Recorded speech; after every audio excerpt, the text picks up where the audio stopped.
गोष्टींच्या दुनियेत जाऊया, गोष्टींच्या दुनियेत, गोष्टींच्या दुनियेत जाऊया, गोष्टींच्या दुनियेत.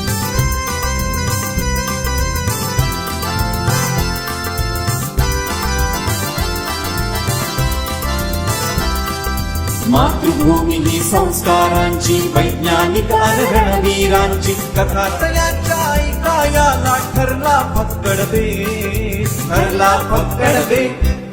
गोष्टींच्या दुनियेत जाऊया, गोष्टींच्या दुनियेत.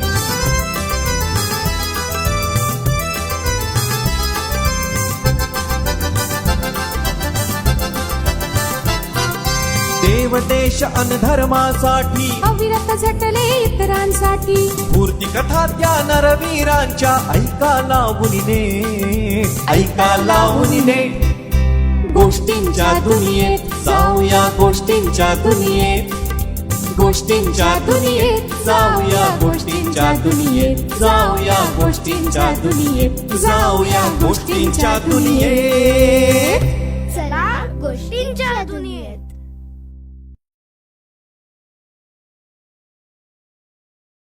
श्री कामाख्या माता. कामाख्या मातेच्या बाबतीत एक अवधारणा पौराणिक सत्य म्हणून मानली जाते की अंबुबाची पर्व काळात भगवती माता ही रजस्वला असते. माता भगवतीच्या गर्भगृह स्थित महामुद्रेतून 3 दिवस निरंतर जलप्रवाहाच्या ऐवजी रक्तप्रवाह होत असतो. या कलियुगातही एक अद्भुत आश्चर्यकारक घटना पाहावयास मिळते. कामाख्या तंत्रानुसार योनिमात्र शरीराय कुंजवासिनी कामदा रजोस्वला महातेजा कामाक्षी ध्येयताम सदा शरणागत दिनार्थ परित्राण परायणे सर्वस्याति हरे देवी नारायणी नमोस्तुते. माता कामाख्याचे अनन्य भक्त आणि वास्तु व ज्योतिषशास्त्री डॉक्टर दिवाकर शर्मा यांच्यानुसार अंबुबाची योगपर्व काळात माता भगवतीच्या गर्भगृहाचे कपाट स्वतःहून बंद होतात आणि मातेचे दर्शन देखील निषिद्ध असते. या पर्वाची महत्ता यावरूनही आपण करू शकतो की या पर्व काळात जगभरातील उच्च कोटीचे तांत्रिक, मांत्रिक, तंत्र, मंत्र, यंत्र साधना करण्यासाठी मोठ्या संख्येत येथे एकत्र येतात. माता भगवतीच्या 3 दिवसांच्या रजस्वला काळ समाप्तीनंतर देवीची विशेष पूजा आणि साधना करण्यात येते. कामाख्या देवीबद्दल एक कथा प्रचलित आहे. गर्विष्ठ असुरराज नरकासुराच्या मनात माता भगवती कामाख्याला आपली पत्नी बनवण्याचा दुविचार आला. माता कामाख्यालाही कळले की या नरकासुराचा अंत आता निकट आहे.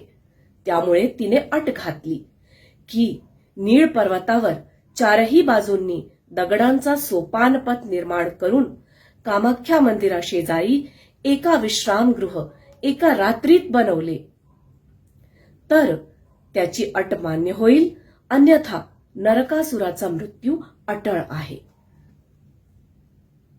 उन्मत्त नरकासुराने आपल्या सगळ्या शक्ती वापरून 4ही सोपानपथ निर्माण केले आणि विश्रामगृह पूर्णत्वाला जाणार तेवढ्याच एका मायावी कुक्कुटाने रात्री समाप्तीची आरोळी दिली. यामुळे क्रोधित होऊन नरकासुराने त्या कुक्कुटाचा पाठलाग करून ब्रह्मपुत्रेच्या दुसऱ्या काठावर जाऊन त्याची हत्या केली. ते स्थान आजही कुक्कुटचाकी नावाने प्रसिद्ध आहे. माता भगवतीच्या मायेतून भगवान श्री विष्णूंनी मग नरकासुराचा वध केला. नरकासुराच्या वधानंतर त्याचा पुत्र भगदंत हा कामरूपाचा राजा झाला.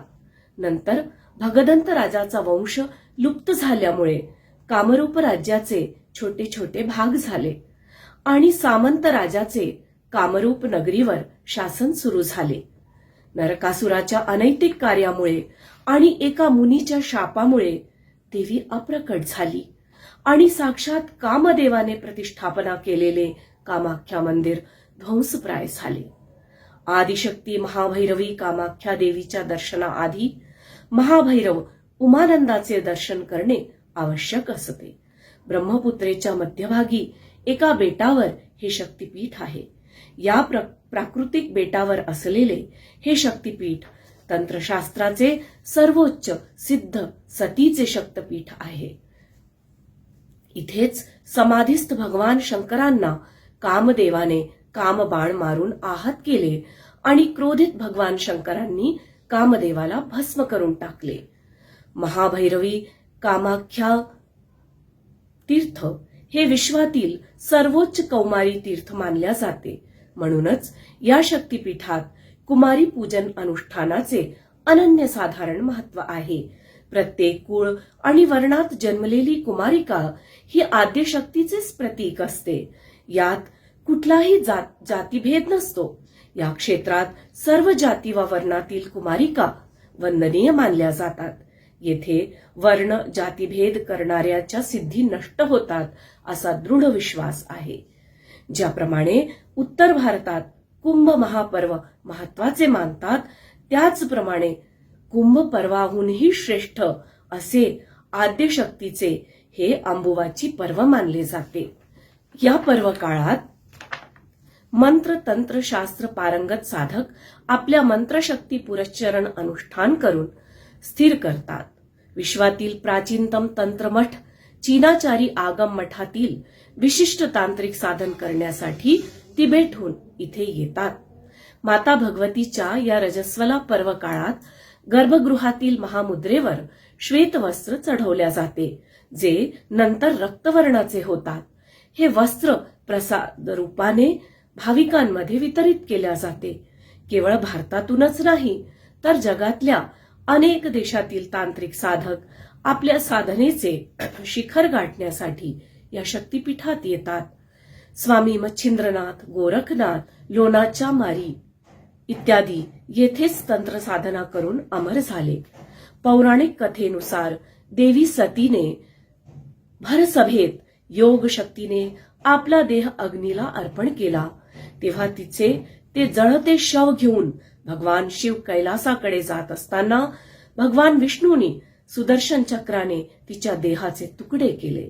नीलाचल पर्वतात भगवतीच्या योनीचा भाग पडला आणि त्या योनीने देवीचे रूप धारण केले, जिला कामाख्या देवी म्हटले जाते.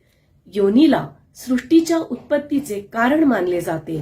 म्हणूनच योनी रूपातील कामाख्या देवीचे पूजन करण्यासाठी भक्त येथे येतात. ज्याप्रमाणे मनुष्य मातेच्या योनीतून जन्म घेतो, त्याचप्रमाणे जगन्माता देवी सतीच्या योनीतून साऱ्या विश्वाची उत्पत्ती झाली, जी कामाख्या देवीच्या रूपात आजही विद्यमान आहे, अशी आपली श्रद्धा व धारणा आहे. जय कामाख्या देवी.